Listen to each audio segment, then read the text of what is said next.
This is not a work of fiction. This really happened to me. I am writing this so no one else makes the same mistake that I did. I moved to London from India immediately after my wedding with Karan. My husband was living in London for 6 years, and his then accommodation was a shady studio apartment, which to me was simply uninhabitable after a lot of coaxing. He finally agreed to look for a new place. I had just started looking for a receptionist job, so we planned to look for a humble one-bedroom apartment, along with applying for jobs and preparing for interviews. House hunting became my day job 2 weeks into the search. I realized that for the price we were willing to pay, the only place we could afford was a shady studio apartment. I finally gave up this pursuit and instead decided to focus more towards finding a job. Good things come to you when you stop looking. This is what I believed to be true when, while going through job openings, I got a pop-up for a just-posted house rental advertisement. I wish I knew then that this was far from good, that it was going to be the biggest mistake of my life. I'm lucky to be alive to tell the tale. We went to view the house the same day I saw the advertisement because I didn't want to lose the house to another early bird. One look at the house and I was mesmerized. For a person coming from the second most populated country in the world, living in a beautiful and spacious 3-bedroom Victorian house, overlooking a garden away from the hubbub of the city was a dream come true. Karen's office too was only an hour's commute from there. The rent on this place was almost the same as we were paying for the studio apartment. So Karen didn't mind, though he was a bit skeptic about such low rent. So we checked the house thoroughly before signing the contract. The owner was British Indian, so he agreed to further reduce the rent for his fellow countrymen.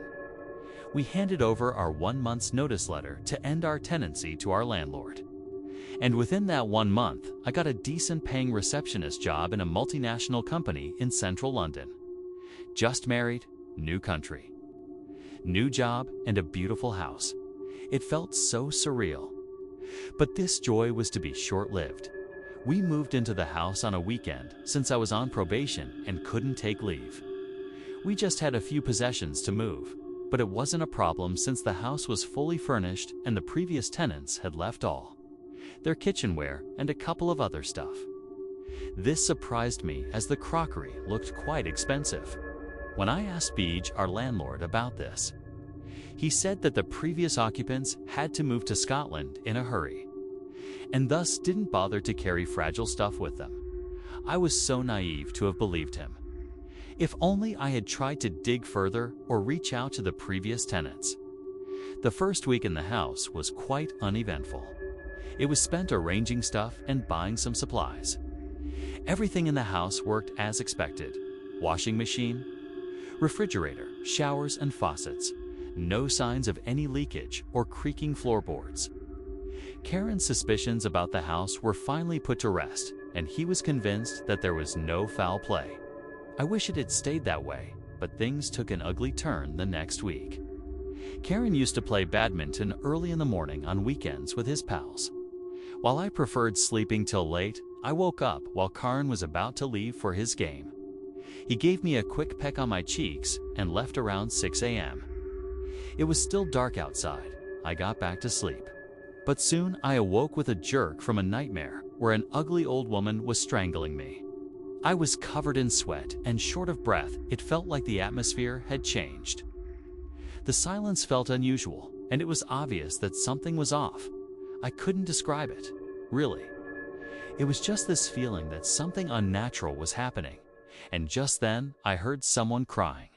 Initially, I thought I was still dreaming, and it was a part of the same nightmare. But it really was happening. I tried to calm myself and look for the source of the sound. By concentrating hard, it sounded like a cat crying in India. A cat crying is considered a bad omen. It usually means death of a loved one. First the nightmare, and now this. I was very scared.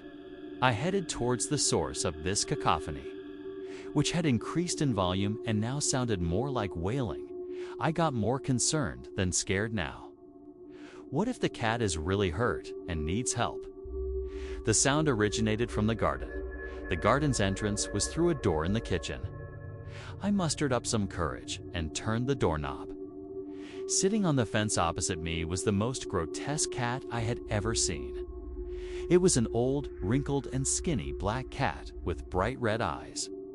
As soon as it laid eyes on me, it stopped crying and started hissing. I could see pure hatred in its eyes. It looked at me with murderous rage. I simply stood there staring at this devilish feline.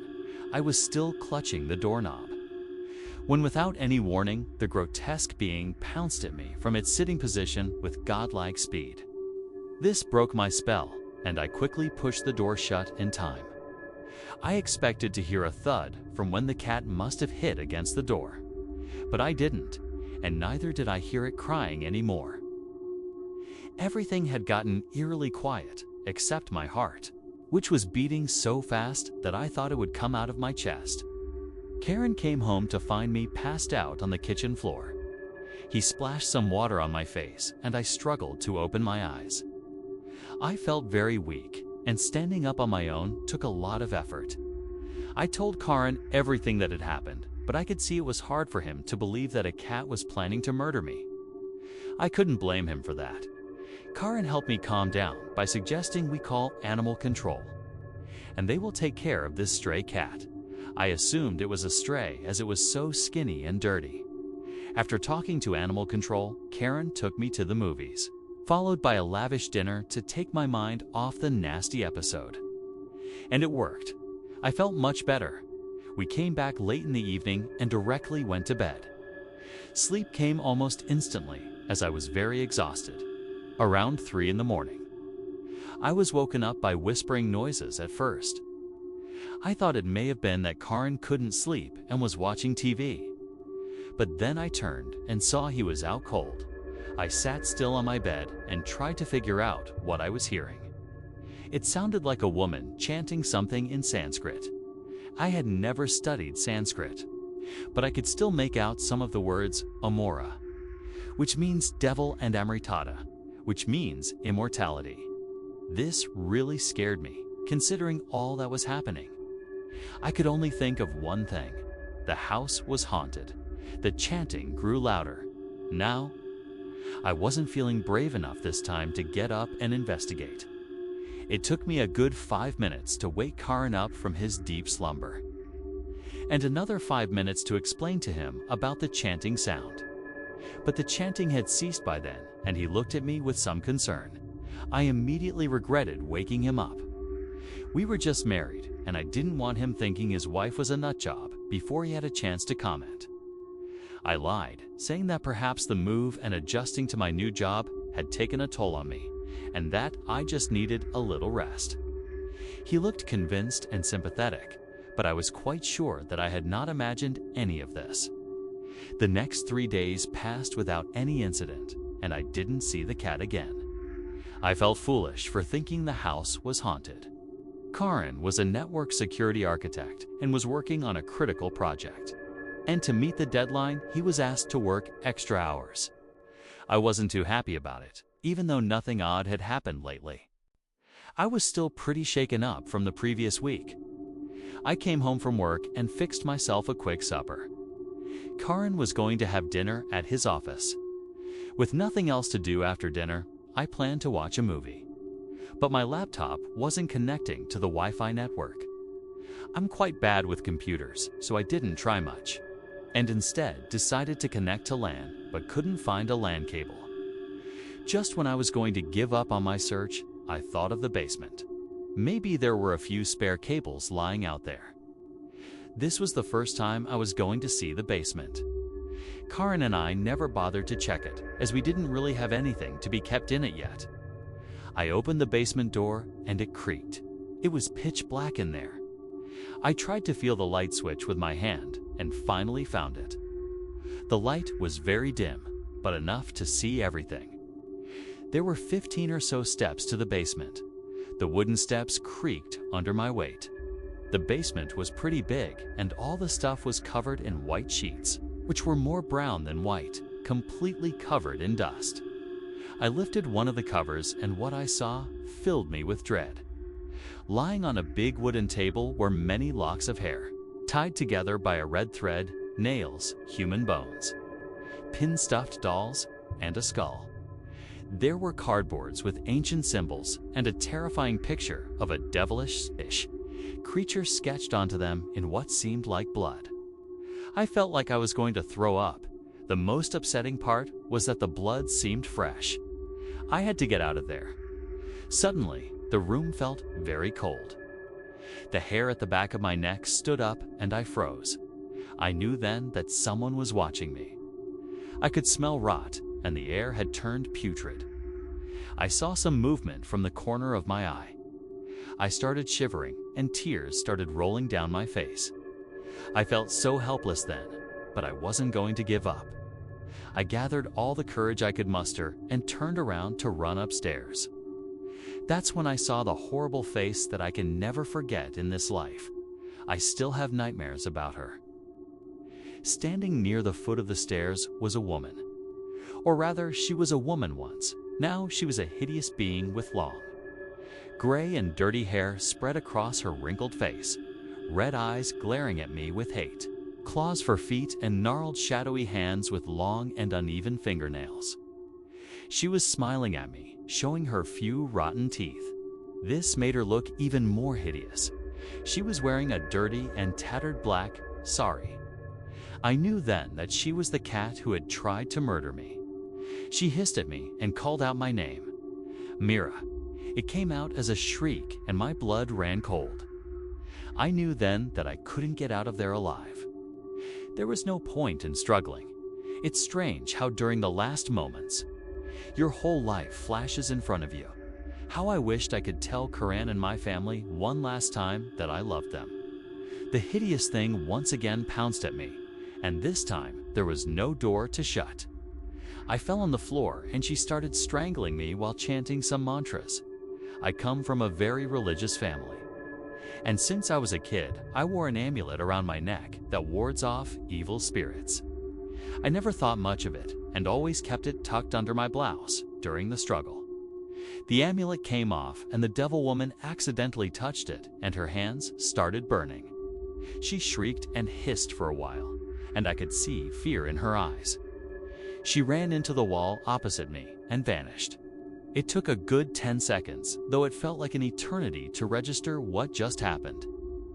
But I had to get out of there quick, fearing she might come back.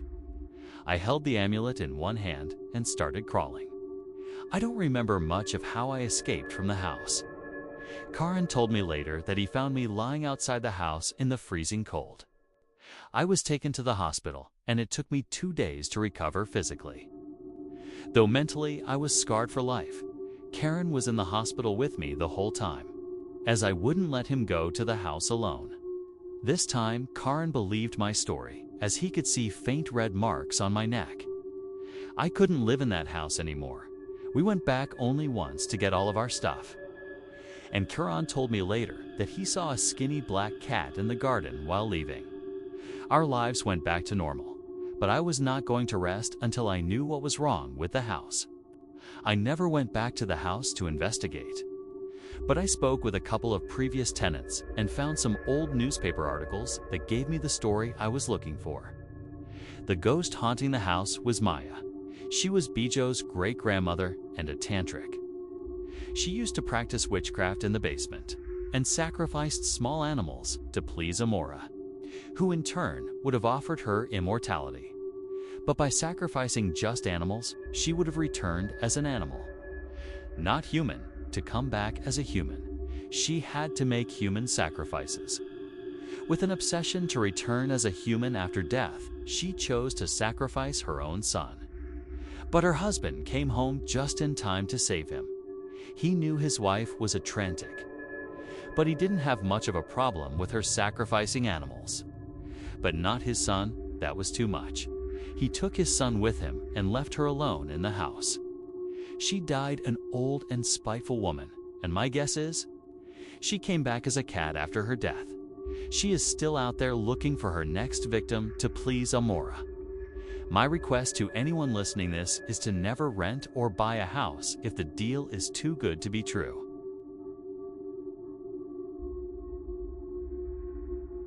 I felt like it was going to be a night like any other. Why no? Laying in my bed for hours, just staring at the ceiling with nothing to do because of my insomnia. Ever since I was diagnosed with insomnia, I've never been the same. I lost sleep, my grades plummeted, and my friends didn't want to hang around me anymore because I was hardly ever awake. Although, whenever I tried to sleep, I kept getting the strangest feeling, as if someone were watching me. Most people feel like they're being watched when they're alone in the dark. But no, this feeling followed me wherever I went. I couldn't even walk down the street without getting chills down my spine. I started to get used to the chills. Then I began to hear things. Every waking moment of every day, I would start hearing high-pitched whispers in my ears. What were they saying to me? No idea. I had no idea what was making these noises or where it was coming from, but they needed to stop. The voice kept telling me to do psychotic things. As odd as it may sound, it almost gave me the urge to hurt someone. I know it sounds crazy, but it made me feel as if I really wanted to kill someone. Hurt them, watch them cry. These whispers, I hated them. I hated all of it. Before any of this even happened, I was fine. The normal kid outside, throwing a football around with his dad. Not anymore. I've changed. I've changed way too much. In a way, I felt attached to these whispers. No, not the whispers. The thing causing the whispers. Sometimes it almost felt too close for comfort. I honestly can't tell you how I felt.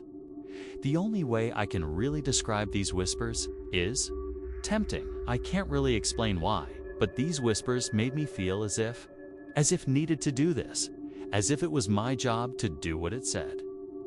It was like any other normal day, tossing and turning. Sitting in that room full of silence, when I started having visions, they weren't normal. Let me tell you that trippy effects, neon colors flashing before my eyes. I wouldn't really call them dreams, considering they weren't something a normal kid would dream about. Or at least, not what I think they would. Should I call it a nightmare? Yeah, that one sounds better.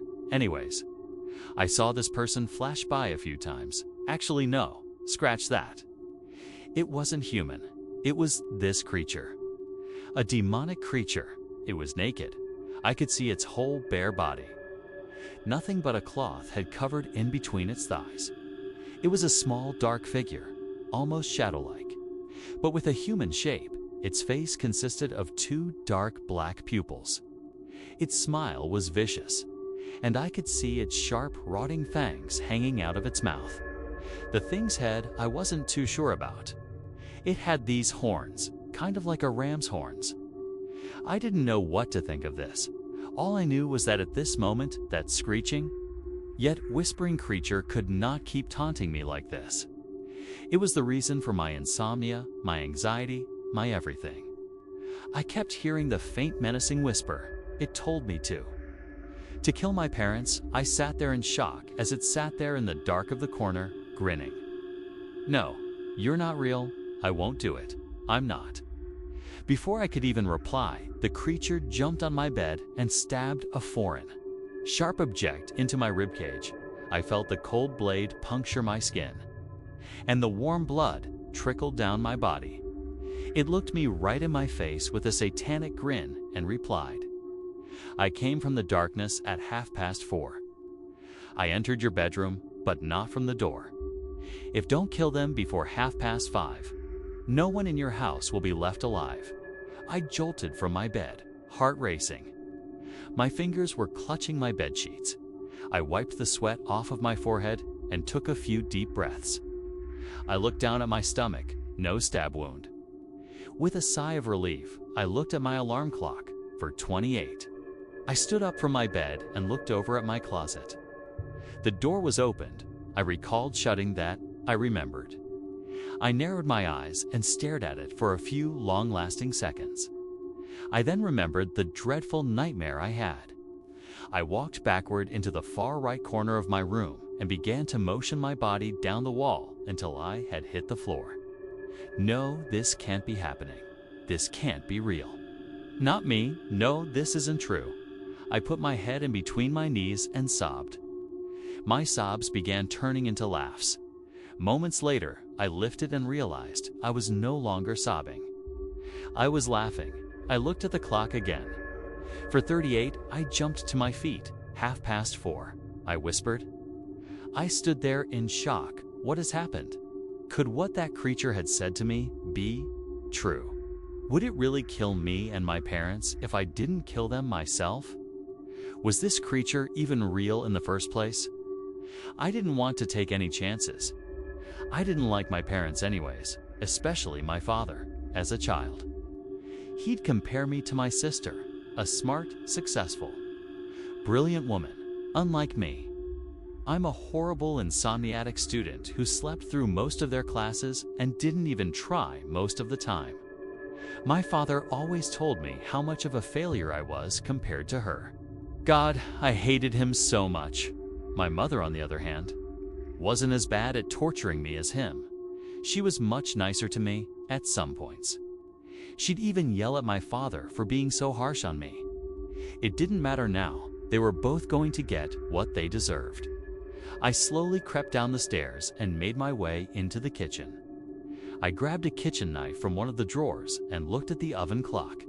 5:08. I was running out of time. As I walked into my parents' bedroom, I noticed the creature small. Black, piercing eyes peering at me through the darkness. It was screaming at me, "Do it. Do it. Do it." I held the knife above my head and screamed, "Leave me alone." My parents awoke to the image of me standing there holding a knife, about to brutally murder both of them. My father jumped out of his bed, tackling me to the floor. As my father tried to wrestle the knife out of my hand, my mother was calling 911. Less than 10 minutes later, the police showed up and lugged me out of the bedroom. As they were dragging me through the halls, I looked back at the clock. 5:23, I was so close. This could have all been over. If only I'd had a few more seconds, I could have finished this. Seconds after the police officers threw me in the back of the cruiser, I blacked out. I woke up minutes later. The cruiser was driving down a long road to the police station. It was raining. I looked out the window, and it seemed as if I went deaf for a moment. All I could hear was a faint whisper in the distance. It was 4:30, now 5:30. Neither you or your parents will be left alive. I snapped out of the trance and looked at the clock in the car. 5:31. My eyes didn't leave that clock for what seemed like hours, trying to portray what was going to happen in my mind seconds later. One of the officers' walkie-talkies starts going off. It's from the officer who was interrogating my parents at my house. He said he went to get his notepad out of the car, and when he came back, they were dead. They had stab wounds all over their backs, and their throats were slit.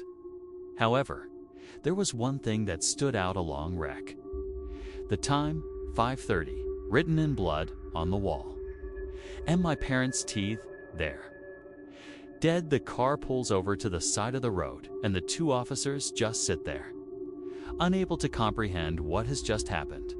After about 3 minutes of sitting in silence, the cruiser starts back up and continues down the road. The men don't even glimpse back at me. After about 3 minutes of sitting in silence, the cruiser starts back up and continues down the road. The men don't even glimpse back at me. We arrive at the police station minutes later. I was greeted by two muscular men who suited me up in a tight straitjacket and throw me into a white, padded, windowless cell. I sit there and think and think. I can't remember how long I've been thinking at this point. Days, months, years? I can't remember. All I know is that this is my life now. Sitting in my padded cell, where all my screams for help are ignored and my requests for help are disposed of. I just sit here day after day after day, awaiting for this creature to save me from this inescapable nightmare. If you're reading this, then please, I beg of you, take my advice. Don't look at the thing in the dark of the core.